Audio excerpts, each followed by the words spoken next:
معزز سامعین کرام، السلام علیکم ورحمۃ اللہ وبرکاتہ۔ آج انشاءاللہ ان قرآن پاک کی آیات کی تلاوت کی جائے گی جو نبی اکرم صلی اللہ علیہ وسلم اپنی نماز تہجد شروع کرنے سے پہلے اور نیند سے بیدار ہونے کے بعد آسمان کی طرف دیکھ کے تلاوت فرماتے تھے۔ تو یہ سورہ آل عمران کی آخری 11 آیات ہیں اور پارہ نمبر ہے 4۔ شروع کرتے ہیں۔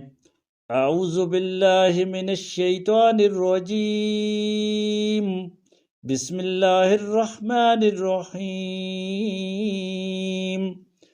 ان فی خلق السماوات والارض واختلاف اللیل والنہار لآیات لأولی الالباب الذین یذکرون اللہ قیاما وقعودا وعلی جنوبہم ویتفکرون فی خلق السماوات والارض ربنا ما خلقت ھذا باطلا سبحانک فقنا عذاب النار ربنا انک من تدخل النار فقد اخزیتہ وما للظالمین من انصار ربنا اننا سمعنا منادیا ینادی للایمان ان آمنوا بربکم فآمنا ربنا فاغفر لنا ذنوبنا وکفر عنا سیئاتنا وتوفنا مع الابرار ربنا وآتنا ما وعدتنا على رسلك ولا تخزنا يوم القيامة إنك لا تخلف الميعاد فاستجاب لهم ربهم أني لا أضيع عمل عامل منكم من ذكر أو أنثى بعضكم من بعض فالذین هاجروا وأخرجوا من دیارهم وأوذوا في سبیلی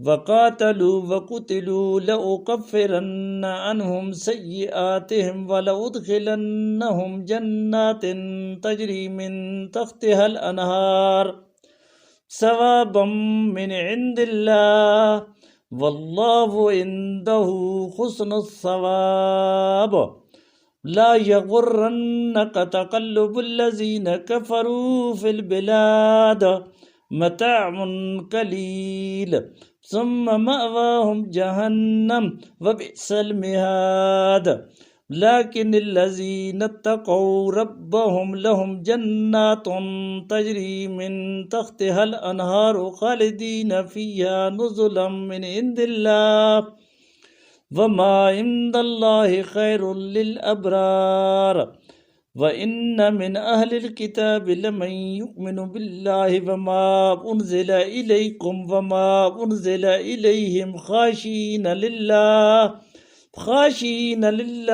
لا یشترون بآیات اللہ ثمنا قلیلا اولئک لهم اجرهم عند ربهم ان اللہ سریع الحساب یا ایھا الذین آمنوا اصبروا وصابروا ورابطوا واتقوا اللہ لعلکم تفلحون۔ زمین اور آسمانوں کی پیدائش میں رات اور دن کے باری باری آنے میں یقیناً ان عقل مند لوگوں کے لیے بہت نشانیاں ہیں جو اٹھتے بیٹھتے اور لیٹتے ہر حال میں اللہ کو یاد کرتے ہیں اور زمین اور آسمانوں کی ساخت میں غور و فکر کرتے ہیں، پھر بے اختیار پکار اٹھتے ہیں، اے ہمارے پروردگار، یہ سب کچھ تو نے باطل اور بے مقصد نہیں بنایا ہے، تو ہر عیب سے پاک ہے، پس اے ہمارے رب ہمیں آگ کے عذاب سے بچا۔ اے ہمارے پروردگار، تو نے جسے آگ میں ڈالا اسے در حقیقت بڑی ذلت اور رسوائی میں ڈال دیا، اور ایسے ظالموں کا کوئی مددگار نہیں ہوگا۔ اے ہمارے رب، ہم نے ایک پکارنے والے کو سنا جو ایمان کی طرف بلاتا تھا اور کہتا تھا کہ اپنے رب پر ایمان لاؤ، سو ہم ایمان لے آئے، پس اے ہمارے خالق ہمارے گناہ معاف فرما اور ہماری برائیاں ہم سے دور کر دے اور ہمارا خاتمہ نیک لوگوں کے ساتھ کر۔ اے ہمارے رازق، جو وعدے تو نے اپنے رسولوں کے ذریعے ہم سے کیے ہیں انہیں ہمارے ساتھ پورا فرما، اور قیامت کے دن ہمیں رسوائی میں نہ ڈال۔ بے شک تو وعدہ خلافی کرنے والا نہیں ہے۔ پھر ان کے رب نے ان کی دعا قبول کر لی اور فرمایا، میں تم میں سے کسی کا عمل ضائع نہیں کروں گا، خواہ مرد ہو یا عورت، بعض تمہارے بعض سے ہیں۔ لہٰذا جن لوگوں نے میری خاطر ہجرت کی، اپنے گھروں سے نکالے گئے، میری راہ میں ستائے گئے اور میرے لیے لڑے اور مارے گئے، میں ان سب کے قصور معاف کر دوں گا اور انہیں ایسے باغوں میں داخل کروں گا جن کے نیچے نہریں چلتی ہیں۔ یہ اللہ کے ہاں ان کی جزا ہے، اور بہترین جزا اللہ ہی کے پاس ہے۔ اے نبی صلی اللہ علیہ وسلم، دنیا کے ملکوں میں کافر لوگوں کا عیش و عشرت سے چلنا پھرنا تمہیں کسی دھوکے میں نہ ڈالے، یہ تھوڑا سا فائدہ ہے، پھر ان کا ٹھکانہ جہنم ہے اور وہ بری جگہ ہے۔ لیکن جو لوگ اپنے رب سے ڈرتے رہے ان کے لیے باغات ہیں جن کے نیچے نہریں چلتی ہیں، ان میں وہ ہمیشہ رہیں گے۔ یہ اللہ کی طرف سے مہمانی ہے، اور جو کچھ اللہ کے پاس ہے نیک لوگوں کے لیے وہی سب سے بہتر ہے۔ اور اہل کتاب میں سے بعض لوگ ایسے بھی ہیں جو اللہ پر ایمان رکھتے ہیں اور اس کتاب کو بھی مانتے ہیں جو تمہاری طرف اتاری گئی ہے، اور اس کتاب کو بھی جو اس سے قبل خود ان کی طرف اتاری گئی تھی۔ وہ اللہ سے ڈرنے والے ہیں اور اللہ کی آیات کو تھوڑی سی قیمت پر بیچ نہیں دیتے۔ یہی ہیں وہ لوگ جن کا اجر ان کے رب کے پاس محفوظ ہے۔